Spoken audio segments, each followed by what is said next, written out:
Oh, welcome back, crew. We just wrapped up an Aberrant Spectre Slayer task. We got ourselves 62 Slayer, and additionally, we got a bunch of herb drops.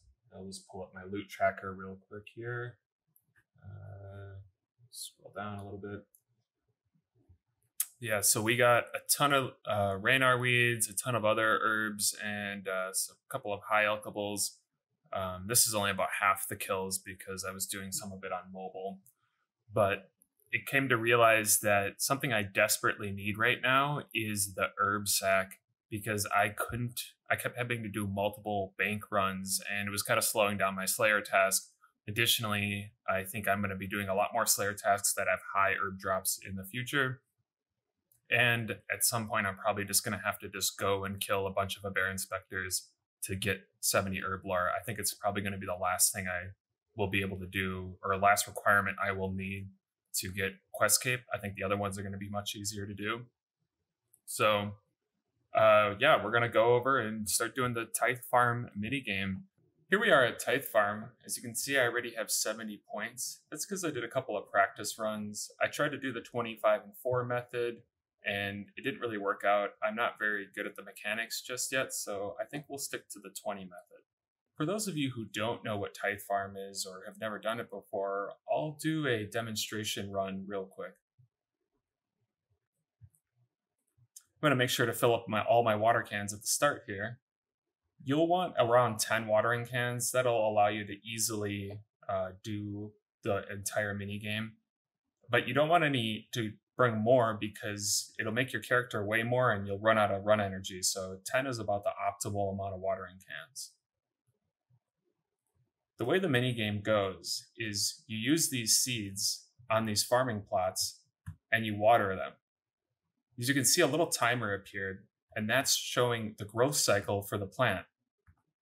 All you have to do is make sure that it is blue or watered before the timer ticks down and it goes to the next growth cycle. If you don't water it before that time, the plant will die and you'll lose that seed. The only other real mechanic to this is that you can cancel the animation for the planting. I'm no expert at it, and the only way I can really do it reliably is by clicking off, but there's a perfect tick timing as to when you can do it and not move. But as you can see, if I just click off, I stop half the animation and save a bunch of time. This is what is required to do that 25 by 4 method, but as I'm only doing the 20 method, I have a lot of room for error and a lot of time to just not worry about animation canceling. As you can see, I was easily able to plant 20 plants and get back and water the first ones before the growth cycle ran out. The 20 plant method is super chill. It's really relaxing. The 25 plant method requires you to be very tick perfect and always animation cancel. So as I don't really want to get frustrated while doing this, I think I'm just going to stick to the 20 plant method. The reason for a 20 plant method and a 25 plant method is that you get the most value if you deposit 100 plants in the end. You'll get the highest XP reward and the most points. In regards to XP rewards, for the first 74 plants that you deposit, you'll get the normal experience rate. But then, after 74 plants, the next 26 plants will be double experience rate per plant. Additionally, you'll get a flat bonus reward depending on the tier of plant that you're using. In regards to how many points you get, it's the same for each tier of plant. For every 3 plants you deposit, you'll get 1 point. And then if you deposit 100 plants, you'll get a bonus 2 points. So this is what happens when you miss a plant during the growth cycle, is it dies and you don't get the plant for it. So I'll be 1 short after this round. That's okay, because I think I can easily make it up and do 21. But I was messing around and not really paying attention and clicking as fast. So like I said, 20 is casual, but you can also make a mistake if you don't stay on top of watering and don't cancel at least one animation. I mean, I don't think you have to actually cancel any animations, but you just have to be like, fast and clicking quickly. I'm not too worried about only getting 19 on that round because I think I can easily do 21 on the next round if I'm just a little bit faster. And I kind of have the animation cancel down a little bit. And you only need to like animation cancel a couple of times to manage 20. So 21 shouldn't be too hard for me. I've done a couple of rounds of the 25 by 4, and I just want to show people how it's done real quick. So the main key is to cancel the animations of the digging and the watering. If you click the seed and plant it, and then quickly click your watering can and water the seed manually instead of clicking on the plant itself, you'll cancel the digging animation. As you can see right there, I canceled the digging animation. And then to cancel the watering can animation, as soon as the watering can comes out, have a seed ready to plant. So I click on the seed in my inventory, and then I'm ready to plant as soon as the watering can appears. If you click before the watering can appears, you will not cancel the animation and you will waste some time. By doing these animation cancels, you'll be able to plant 3 rows of plants. And if you start off at that random plot on the side, this allows you to plant 25 seeds total. And you should easily have no problem getting back to the first one to water it. The only other tip I have for you to speed up this process is instead of clicking on the plants, as you can see, I like to spam click in front of the plant, and then as my character moves, quickly click once to water the plant. The advantage of this is if you're already watering a plant and then you click on the same plant, it really slows down the animation. Additionally, I find that I have less misclicks if I spam click in front of the plant rather than spam click the plant itself. It's so easy to click on the plant you're already watering or a plant you didn't want to go water, but it's pretty hard to click on the ground incorrectly.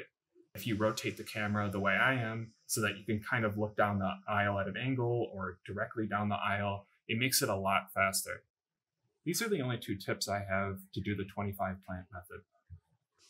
Make sure you refill your watering cans after each round and that you have at least 18 run energy because that's what you'll need to complete a full round.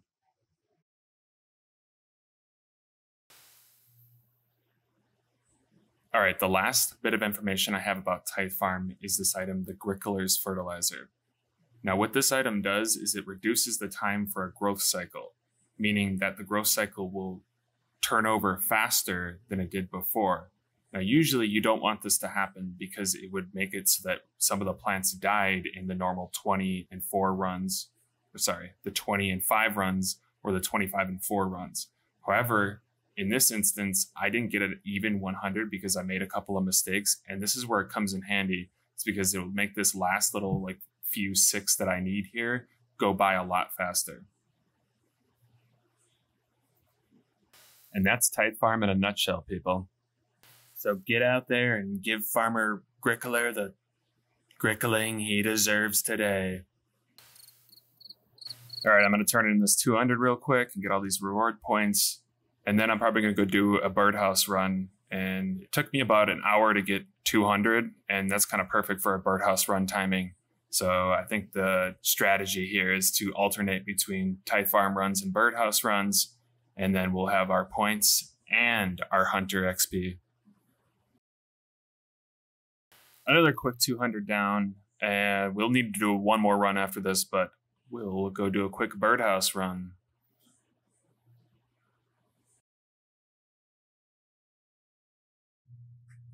I just finished up a birdhouse run and I'm only 66 XP from getting 65 hunter. And that's kind of a big level because I can start catching magpie implings.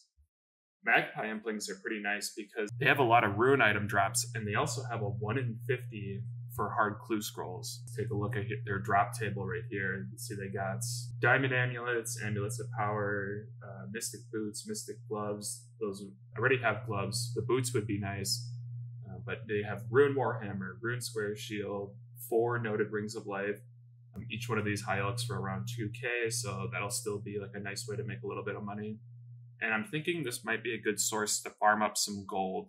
I'll still be doing the birdhouse runs on the side because I need 70 hunter for one of the quests. But I think I'm going to go to Puro and actively try to make some money off of these magpie implings. Additionally, I'm going to mostly be focusing on eclectic implings. And the reason for that is they're a 1 in 25 for medium clue scrolls. Now, medium clue scrolls have the option of dropping the ranger boots. Just take a look at their rewards real quick. Yeah, yes, they're there. You can get them from medium treasure trails, and I'll need those for Bagasian boots later down the line, but they'll be my best in slots ranging boots if I do get them. Now, they're pretty rare, I'm pretty sure. Yeah, 1 in 1,000. So I'll have to get them no matter what, but it'll be kind of nice to take this opportunity to try and farm for something and maybe get a cool drop.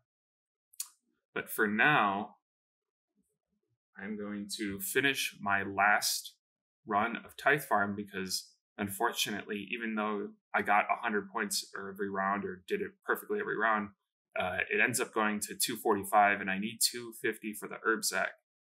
I still can't even purchase or use the herb sack because it requires 58 herb lore, but I think I will then, the next step I'll do is achievement diaries up to medium. So then I'll use all those reward lamps and hopefully get up to 58 herb lore, and I'll be able to use that herb sack, which will then allow me to go do Slayer more efficiently and collect all the herbs. Okay, I got my 100 plants here. These are the last I'll need to buy the herb sack. I'm not even sure if I'll be able to buy it. I'll check that quick, but this should get me level 63 farming. And then the last 7 levels I need, hopefully I'll get from passively doing, farm runs, doing all the tree seeds that I get from birdhouse runs, and hopefully I'll hit 70 by the time I hit all the other skill requirements I need for all the quests. If I don't, I might end up coming back to Tithe Farm again, but I'm pretty sure I won't have to. However, if I end up having to come back, it's not that bad because there are a bunch of other useful rewards to get from here. Yeah, it looks like I need 58 herb lore to even purchase it, so I'll go get that, and then I'll come back and get the herb sack. But the Grickerler's watering can's pretty useful. I don't really need that much water. It's nice for all the saplings that I might need to grow. But other than that, the farming outfit's pretty useful, and also these grape seeds might come in handy if I ever want to, get some passive cooking XP. The grape seeds allow you to grow grapes, and then it's pretty easy to turn those into jugs of wine. So, but other than that, I'm pretty much done here at Tithe Farm for a while, and I think the next thing I'm gonna go do is actually look and see how bad some of these tasks to get favor are, and might grind out some of them right now, because it'll be nice to just get all the XP I can get from those and then reassess what the next best move is. Between that, I'm going to keep doing my hunter birdhouse runs and keep doing herb runs on farming, also keep doing my tree runs. So I think these will be the next kind of big grind that I'll have to do, but that'll be a story for another episode. Thanks for watching, guys. The next episode will be all of the Karen favor grind, all the tips I learned, and just how to get them done. Thanks for watching.